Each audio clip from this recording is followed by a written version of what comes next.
જી જી જી હું કાબા ગઢવી અને આપ જ્યારે મને પૂછી રહ્યા છો કે વિવાદ ચાલે છે શુક્ર ડાયરામાં કલાકાર કેમ આવા ક્રોધી શબ્દ બોલે છે, કલાકાર દિલ્હીમાં કેમ કોઈ દુશ્મની ચાલે છે, તો હું એક જ વાત કહીશ કે કલાકાર સમાજને કંઈક આપવા માટે આવ્યો છે. સારા ગીતો, સારી સાહિત્યની વાતો, સંસ્કૃતિ સાચવવાની વાતો કલાકારને કરવાની હોય.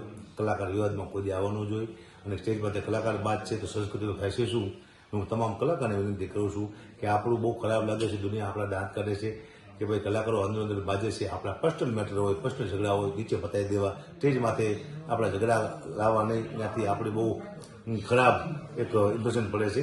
આપ સૌને વિનંતી કરું છું, કલાકારને અને સમાજને પણ વિનંતી કરું છું, હરેક સમાજને, કે આપ સૌ ચોક્કસ આની નોંધ લેજો.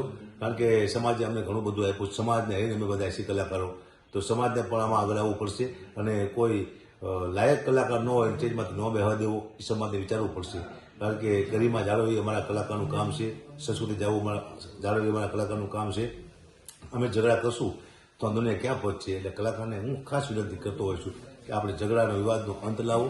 સમાજને જોડવાનું કામ છે આપણું, સમાજને અલગ પાડવાનું કામ છે નહીં.